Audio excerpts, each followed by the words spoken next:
Damn, I'm looking good.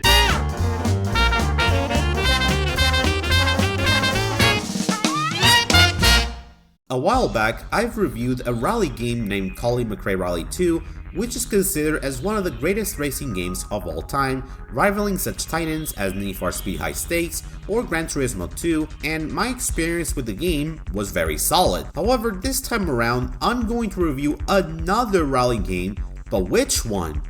Well, this one. Old School Rally, released on June 14, 2024 as an early access game on Steam that is developed by Frozen Lake Games, who are responsible for some games like CSI Driving, Highway Beats, and the upcoming game known as Gun and Sports 2, and it is published by Astroblade Games, who has a lot of good games in their catalog like The Jungle, Zero Division, and Evil Extinction. When Old School Rally was announced, I was intrigued by it, seeing that it was going to emulate the old school feeling of the older rally games from the 5th generation of consoles like Colin Mcrae Rally and V-Rally for that matter. And sure enough, I bought it when it was released, and I gotta say, it's an interesting game. So let's see if this game does a good job paying homage to V-Rally or Colin Mcrae Rally, or is it a disgrace to the rally genre? Let's find out.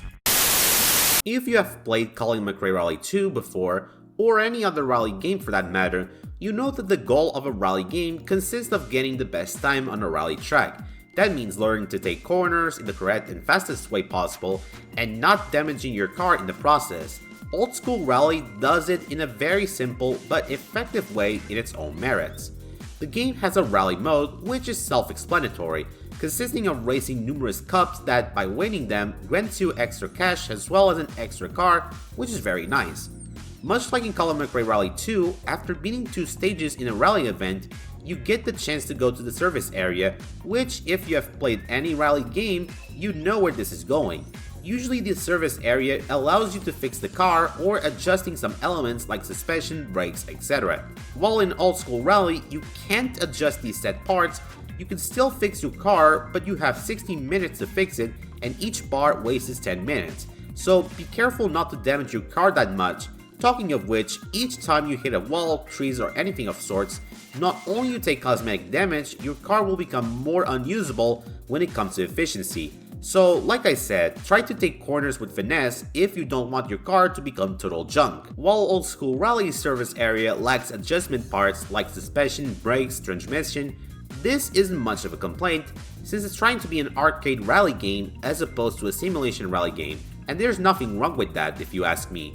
As for tracks, OCR's tracks take place in a lot of locations like Arizona, Greece, Finland, Sweden, Japan, Kenya, United Kingdom, and China. These tracks are not the same, as tracks from Sweden are snow-based, while Finland, Arizona, Kenya, and Greece are gravel/dirt-based tracks, and China is entirely tarmac-based, and in true rally fashion, the different surfaces do actually affect the handling of your car. As for the track layouts, they are solid in their own right. Some of them are short and easy to drive around, however the China tracks are really brutal, in a sense that the tracks from that area are tight and narrow, and for the most part, you will damage your car with handling these tight corners. Wow, never underestimate the 4,000 years of Chinese rally tracks. I've learned that the hard way. Nevertheless, I really like driving the rally courses from Old School Rally. They are really well designed, and hell, you can even change the weather/daytime of each course, meaning that some tracks can either have fog effects, rain, or driving around the night, making the tracks a little bit harder. The rally mode isn't that hard if you have experienced the other rally games of the same caliber, but if you're new to this, you might need to take time to get used to the physics and controls if you want to be a rally master. The car roster is pretty well designed for an indie racing game. They are inspired by late 90s, early 2000s WRC cars, but also a lot of classic rally cars from the 70s and 80s, which is pretty dope. For example, the Taurus RS looks like a Subaru Impreza 22B, Lion S inspired by the Peugeot 205 rally car, and the Libra Omega is based upon the Lancia Delta Integral rally car. Obviously, they couldn't get the real licensed cars, which would cost like 69 billion euros But thank goodness they did it, because we all know what happens when racing games, most notably older racing games, don't get released on storefronts like Steam or GOG because of the licensing bullshit. All the cars don't feel the same, and they have tons of unique elements that make them stand out.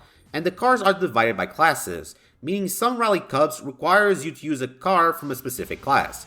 Oh, and take the Steam Workshop, you can actually import liveries for your car for many users from Steam, which is super cool. You love to see it. Heck, you can even use a Model T car in a rally game. Now that's epic. Also, there's the car collector's room, which is a nice way to see how many cars you have. It feels like you're a real car collector, a real rally car collector at that. And the cars that you've unlocked or bought are turned into car miniatures, which are similar to those car toys you would buy as a kid, which is so nostalgic. You can even change the color of the shelves, wallpapers, and even adding props, which is very cool. If you have completed the rally mode, you can also try the arcade mode, which you race with your friend or the CPU, which is pretty cool. Also worth mentioning that you can play in split screen multiplayer, which is very nice. Or you can set the best time on each track in the time trial mode, and you can also unlock more tracks in this mode by setting the best time on the available tracks, which is cool, though I still wish they were unlocked during the Rally Cups. As for the controls, they are pretty responsive, which is crucial for an arcade rally game.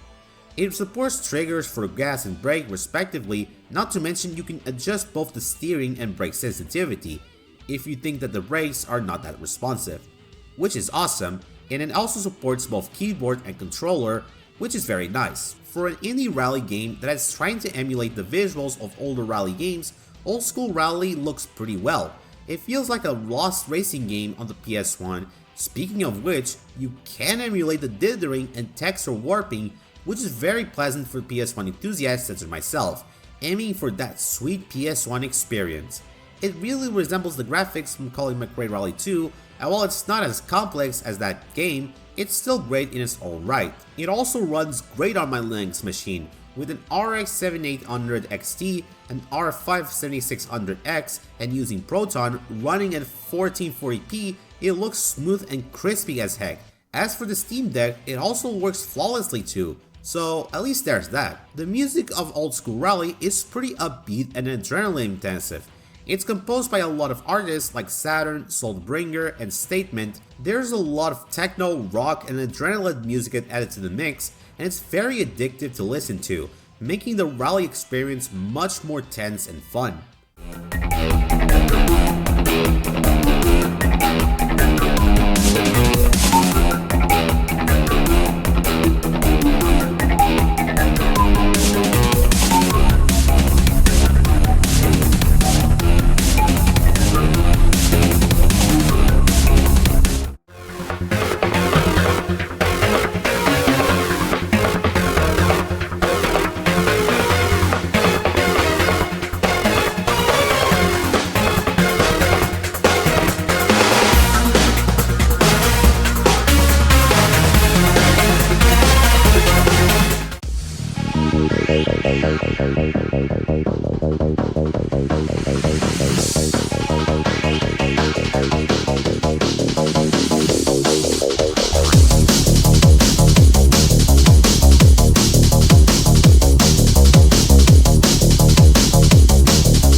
As for the sound effects, they're fine. The engine sounds act more like you'd expect from an arcade game such as this, so there isn't much else to talk about it. So, is Old School Rally any good? Well, it's a very solid rally game in its own right. It really does the job well. As like I said, it pays homage to old rally games from the 90s, and it really did the job very well. The controls, gameplay, graphics, and music are very well made, and seeing that it's an early access game from Steam, I'm sure it will become much better and going even further beyond. It clearly looks like a lost PS1 rally game, and a good one at that. It's only €9.75 and it's worth buying it if you're a huge fan of old rally games. You'd love to see it. Overall, while it's still in early access, Old School Rally has managed to make a successful run on its own. And it looks like that not only will not be slowing down anytime soon, but it will become even better in the future. Thanks for watching everyone, and as always make sure to hit the like button and subscribe for more content. And in the comments below, what are your thoughts about this game? Did you like it? Whatever it is, let me know in the comments below. And that is all folks, see you next time.